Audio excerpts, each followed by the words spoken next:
Hello everyone, welcome to G Centric. और आज पेश करते हैं आईआईएससी बेंगलोर द्वारा पूछा गया गेट 2024 में इलेक्ट्रिकल के पेपर में सिंक्रोनस मशीन का एक धांसू और बहुत ही कॉम्प्लेक्स कैलकुलेशन वाला क्वेश्चन है। बहुत ज्यादा कॉम्प्लेक्स कैलकुलेशन दी थी इसमें, क्योंकि आपका जो वर्चुअल कैलकुलेटर है ना, अब ये आपके एग्जाम में नहीं है। क्योंकि इसमें क्या होता था, आपकी क्वाड्रेटिक इक्वेशन बहुत आसानी से सॉल्व हो जाती थी। अब आपका जो वर्चुअल कैलकुलेटर है उसमें क्वाड्रेटिक इक्वेशन आसानी से सॉल्व नहीं होती है, और इसकी जब सिंक्रोनस में क्वाड्रेटिक बनती है तो बहुत बड़ी बड़ी बनती है। तो मेरा रिकमेंडेशन है कि अगर एक बार में क्वेश्चन समझ में नहीं आए और थोड़ा बहुत आप लॉजिकल कॉन्सेप्चुअली लॉजिकल अगर आप ऑप्शन नहीं पिक कराएं, तो इस तरह के क्वेश्चंस को छोड़ना ज़्यादा बेहतरी होती है एग्जामिनेशन हॉल में। क्योंकि 65 में से बहुत 55, अगर हम लोग 55 ही काउंट करें, क्योंकि 10 हम एप्टीट्यूड इंग्लिश को दे देते हैं, तो 55 क्वेश्चन में से आपको 42-43 क्वेश्चन एक्यूरेसी से करना है। 10-12 क्वेश्चन छोड़ के भी चले जाएंगे तो कोई टेंशन वाली बात नहीं है। तो उन्हीं क्वेश्चन में जो 10-12 क्वेश्चन हम छोड़ते हैं ना, उसमें ही इस क्वेश्चन को रखना है। बट चूंकि मैंने आपको बहुत मशीन में जब पढ़ाते पढ़ाते आपको बहुत सारे ऐसी चीजें बताई, मशीन और पावर सिस्टम दोनों, कि आप लॉजिकल तरीके से जो 4 ऑप्शन है, अगर आपका कॉन्सेप्ट के ऊपर बहुत अच्छा कमांड है तो आप 4 ऑप्शन में से गलत ऑप्शन बहुत जल्दी आप हटा सकते हैं कि हाँ, ये ऑप्शन तो बिल्कुल नहीं हो सकते। और अगर थोड़ा सा बचे हुए 2 ऑप्शन में से अगर आपको थोड़ा सा डिस्टेंस दे रखा है, दोनों में काफी डिस्टेंस है अगर, तो वहां पर आप एक्यूरेट आंसर भी पिक कर सकते हैं। और उन्हीं का उदाहरण है एक क्वेश्चन। चलो बताता हूं कैसे। 3 phase 11 kilo volt 10 MVA synchronous generator, ये रेटिंग किसकी दे रखी है? सिंक्रोनस जनरेटर की दे रखी है। Is connected to an inductive load at a power factor √3/2 via lossless line with a per phase inductive reactance, per phase inductive reactance of 5 ohm.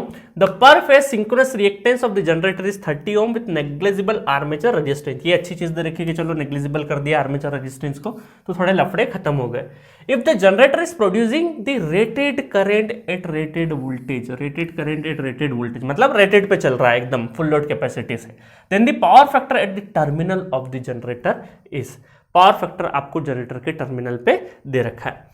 अब देखो इसमें क्या हुआ, जब भी ये लॉसलेस लाइन इंट्रोड्यूस हो जाती है तो थोड़ा सा जो जनरेटर है उसके कॉन्सेप्ट थोड़े से आगे तक चले जाते हैं। कैसे आपको बताता हूं, देखिए ये है जनरेटर का एक्चुअल सिंबल, ये जनरेटर का रिएक्टेंस, ये जनरेटर का मॉडल, ठीक है। ये हो गया हमारा जनरेटर, ये हो गया हमारा जनरेटर, और ये जनरेटर का टर्मिनल वोल्टेज, ये जनरेटर का क्या है? टर्मिनल वोल्टेज दे रखा है। ये हमारा अगर देखें तो ये हो गया E एंगल डेल, और ये हो गया हमारा J, कितना जनरेटर का? Synchronous reactance of the generator 30 ओम दे रखा है ये जनरेटर का। और यहाँ पर 11/√3 पर फेज में बना है। ये क्या है? ओमिक वैल्यू सारी की सारी कायम होती है पर फेज में, सबके सब पर फेज में है ना, पर फेज में। तो यहाँ पर 11 किलो वोल्ट है ना, किलो वोल्ट, तो चलो बाय डिफॉल्ट पता ही है किलो वोल्ट में। अब देखो नॉर्मली एक सिर्फ जनरेटर होता ना तो ये डेल होता और इसका एंगल 0 डिग्री हो जाता, इसका एंगल क्या हो जाता? 0 डिग्री हो जाता, क्योंकि रिसीविंग एंड साइड यही लोड डायरेक्टली अगर लगा देते तो ये हमारा क्या होता? 0 डिग्री हो जाता। बट इस केस में क्या हुआ, इस केस में चूंकि ये जो आपका लाइन है, ये जो डायग्राम है, ये थोड़ा सा आगे तक बढ़ेगा, और इसमें ये लॉसलेस ये जो लोड है ना डायरेक्टली कनेक्टेड नहीं है। एक आपका ट्रांसमिशन में भी क्या है? इंडक्टेंस है, जिसकी वैल्यू कितनी है? J5 है ना। लॉसलेस लाइन, एक लॉसलेस लाइन है जिसका रिएक्टेंस कितना है? 5 ओम है, और उससे आपका जो लोड है वो कनेक्टेड है, ये आपका जो लोड है उससे कनेक्टेड है, ठीक है। इसको हम क्या बोल देते हैं? लोड वोल्टेज बोल देते हैं, लोड वोल्टेज VL बोल देते हैं। पर फेज में सभी क्वांटिटी का में पर फेज में ये आपका लोड। और इसका पावर फैक्टर क्या है? पावर फैक्टर है आपका, यहाँ पे जो लोड का पावर फैक्टर है √3/2 है। √3/2 का मतलब है √3/2, दैट मीन्स कि ये आपका क्या हो जाएगा? आपका 0.866, ठीक है। लैगिंग है ना, क्या है? लैगिंग। चलो, और आपसे क्या पूछा है? आपसे पूछा है कि जनरेटर का पावर फैक्टर कितना है ना। जनरेटर के टर्मिनल पे, मतलब ये जो जनरेटर का टर्मिनल है ना, ये एक ही बात है। यहाँ पे आपका क्या है? पावर फैक्टर कितना है। तो यहाँ से जो जाने वाला करंट है IA है ना, किसके? IA, जनरेटर का पूछा है, जनरेटर के टर्मिनल पे। तो इसका मतलब है कि लोड कनेक्ट होने से यहाँ पर IA और EPH के बीच में जो एंगल है वो आपसे पूछा है, मतलब इंटरनल पावर फैक्टर पूछा है, देखा जाए तो आपसे साई पूछा है ना। चलो उस पर आते हैं बाद में, पहले आपको बताता हूं कि बिना कैलकुलेशन के इस क्वेश्चन को कैसे सॉल्व कर सकते थे। अब मुझे एक चीज बताओ, किसी जनरेटर से एक लैगिंग लोड कनेक्टेड है, क्या है, लैगिंग लोड कनेक्टेड है, तो उसका जनरेटर का कभी भी पावर फैक्टर लीडिंग हो सकता है क्या? बिल्कुल नहीं हो सकता है। तो इसका मतलब है कि जो लीडिंग वाले ऑप्शन है वो तो आपके नलीफाई हो गए, सी और डी ऑप्शन तो कहीं से कहीं तक नहीं आ सकते हैं। आपको मैंने याद है बताया था over excited, under excited, normal excited, कि जब भी कभी जनरेटर से, याद करो ओवर एक्साइटेड के केस में क्या बताया था मैंने, कि जब भी कभी आपका जो लोड है वो इंडक्टिव लगता है तो जनरेटर क्या करता है, ओवर एक्साइटेड वर्क करता है, और ये इसका जो जनरेटर का पावर फैक्टर होता है मोर लैगिंग होता है। क्या होता है? मोर लैगिंग होता है। तो इसका मतलब है कि 0.866 पावर फैक्टर लैगिंग तो यहां से पहले से लोड का है, उसके बाद इसको जब यहां से कनेक्ट करेंगे तो यहां पर इसका इंडक्टिव इफेक्ट, इसका इंडक्टिव इफेक्ट, तो ये जो जनरेटर है वो और लैगिंग जैसा बिहेव करेगा, और लैगिंग जैसा बिहेव करेगा। नॉर्मली इन जनरल भी जनरेटर क्या होता है, जनरेटर अगर आपने ऐसा रखा है और उसके ऊपर एक इंडक्टिव लोड लगा दिया है तो जनरेटर मोर लैगिंग पावर फैक्टर पर वर्क करेगा। मतलब ये जो पावर फैक्टर है इससे भी पुअर पावर फैक्टर आएगा। मतलब कि अगर 0.866 है तो लैगिंग में देखो बी ऑप्शन क्या है, 0.87, मतलब ऑलमोस्ट उसके बराबर नहीं, उसके बराबर तो लोड ही लगा, उसके बाद ये सारा इंडक्टिव इफेक्ट वगैरह सारा आएगा, तो बी ऑप्शन तो आ नहीं सकता है। तो बचा एक ही option, A option is the correct option for this question. बाकी और कुछ भी नहीं करना है। ओवर एक्साइटेड का कॉन्सेप्ट आपको ध्यान में रखना था कि किसी जनरेटर पे अगर लैगिंग लोड लगा दिया है तो जनरेटर और मोर लैगिंग पावर फैक्टर पे वर्क करेगा, क्योंकि जनरेटर को और ज्यादा क्या करना पड़ेगा, रिएक्टिव पावर लाना पड़ेगा लोड को देने के लिए, लोड की पूर्ति करने के लिए।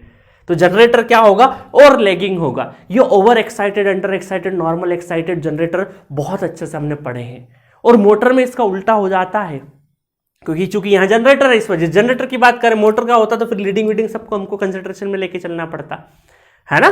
तो यहां पर लैगिंग पावर फैक्टर था और यहां पे मोर लैगिंग था, इस वजह से जो 8.66 है तो 0.87 तो किसी हाल में नहीं हो सकता, उससे तो और पुअर पावर फैक्टर जाएगा, और जैसे जैसे जीरो की तरफ जाता है तो पुअर पावर फैक्टर होता है ना। मैंने स्केल भी आपको कई सारी जगह नेटवर्क में भी स्केल पढ़ा रखी है, पावर फैक्टर स्केल है ना, लैगिंग लीडिंग का किस तरीके से निडल जाता है। तो बस ए इज द करेक्ट ऑप्शन। तो किसी ने कॉमन सेंस लगा लिया होगा, तो यह कैलकुलेशन डायग्राम की जरूरत नहीं, सिर्फ डायग्राम बनाया उसका, ओवर एक्साइटेड का देखा, उसने ऑप्शन एक बार नजर डाली और आपका क्वेश्चन सॉल्व हो गया। अब बहुत सारे लोगों का डिमांड होगा कि सर इसको एक्चुअल कैसे सॉल्व करेंगे, वो भी करके दिखा देते हैं ना। तो सबसे पहले तो करंट निकाल लेते हैं हम लोग। तो करंट यहां पर आपका जो है वो क्या है, पावर अगर दे रखा है 10 MVA है ना, तो 10 × 10⁶ डिवाइडेड बाय √3 × 11 किलो 11 × 10⁻3, तो यहां से आपका क्या आ जाएगा, करंट आ जाएगा। ठीक है, मेरे पास कैलकुलेशन है, सारी की सारी मैं लिख दूंगा, यहाँ पे करंट आ जाएगा। अब हम क्या करेंगे, यहाँ पे करंट आने के बाद हम लोग ये जो टर्मिनल है हमारा है ना, इसको हमारा यहाँ पर जो एंगल है, ये एंगल अब 0 डिग्री नहीं होके कोई पर्टिकुलर एंगल रहेगा जो हम लोग निकालेंगे अभी है ना, और ये अब आपका क्या हो जाएगा, 0 डिग्री हो जाएगा। तो अब यहां से हम लोग क्या करते हैं, EPH वगैरह सारा करके ये VL वोल्टेज यहां से यहां तक का पूरा एक्सप्रेशन अगर लिखे, यहां से यहां तक का, तो आपको पता होगा एक फॉर्मूला हम लोग लिखते थे कि EPH इक्वल टू है ना, EPH इक्वल टू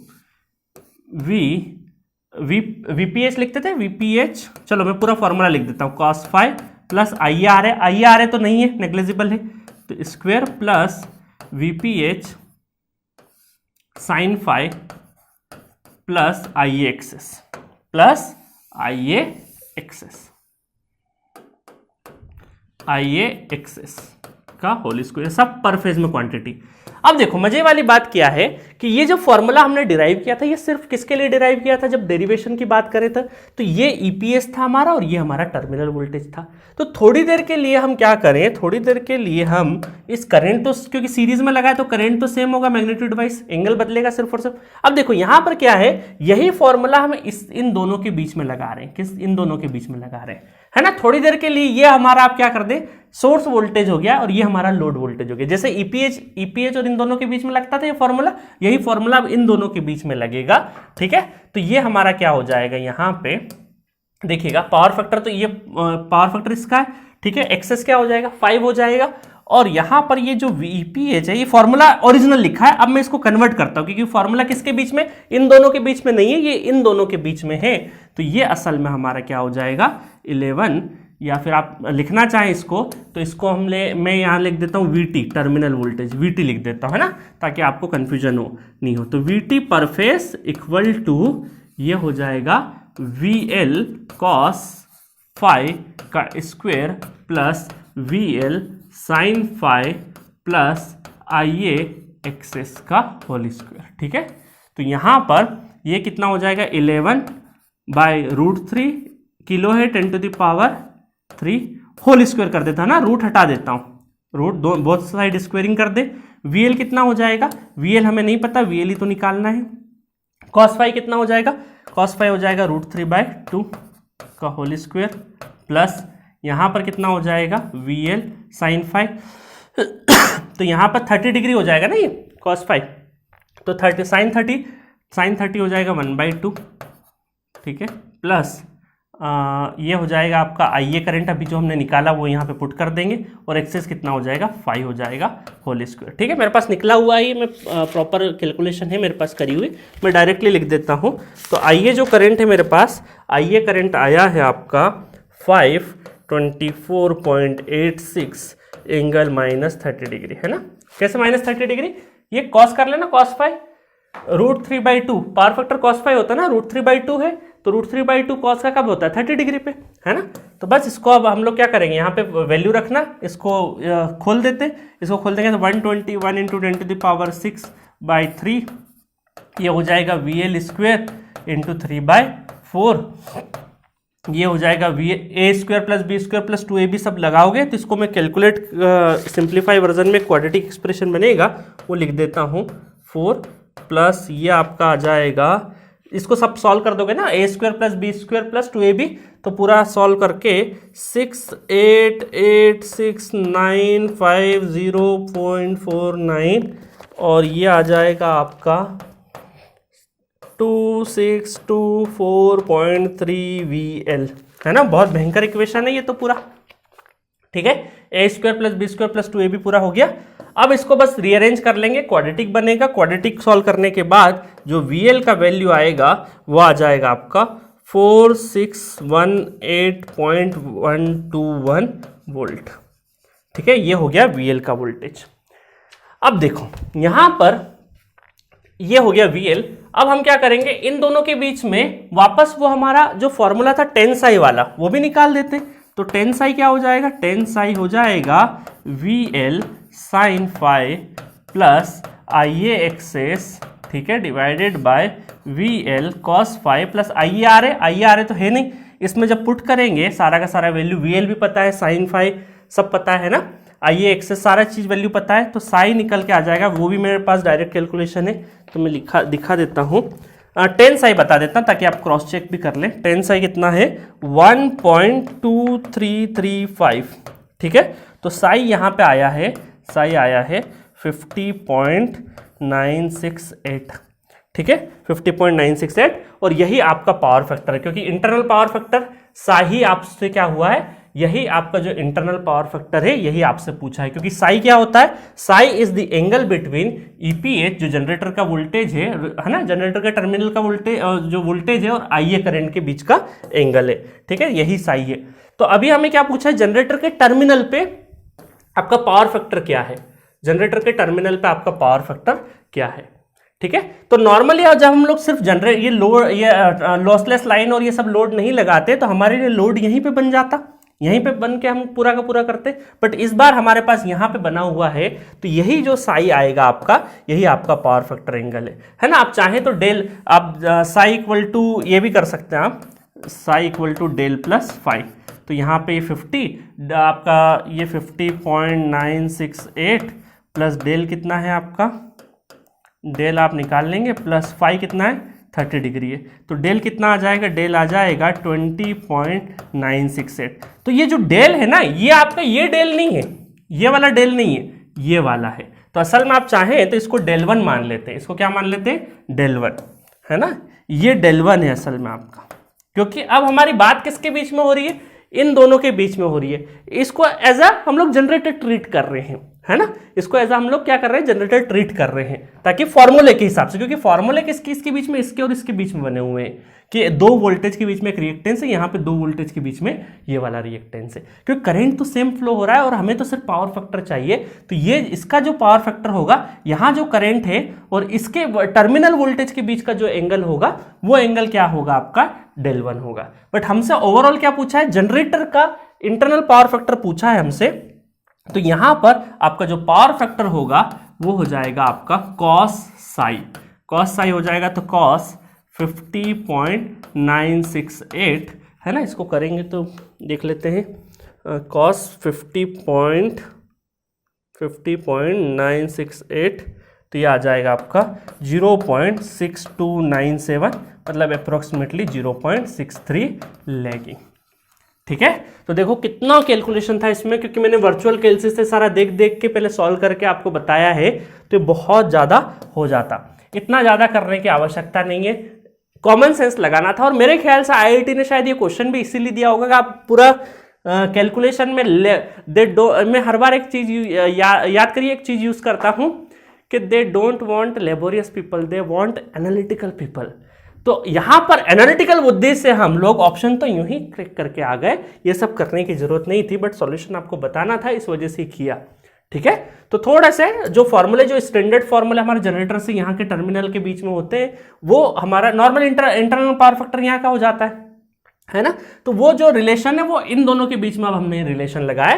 ठीक है, तो ये जो 20 डिग्री है ये यहाँ का एंगल है। ठीक है, मजा आया होगा क्वेश्चन में। तो बस आपको मेरे ख्याल से पहला मेथड ज़्यादा कन्वीनियंट लगा हो कि सर ओवर एक्साइटेड था, लेगिंग लोड लगा था, और थोड़ा लेगिंग पावर फैक्टर पे वर्क करेगा और ये ऑप्शन आपका करेक्ट आ जाएगा।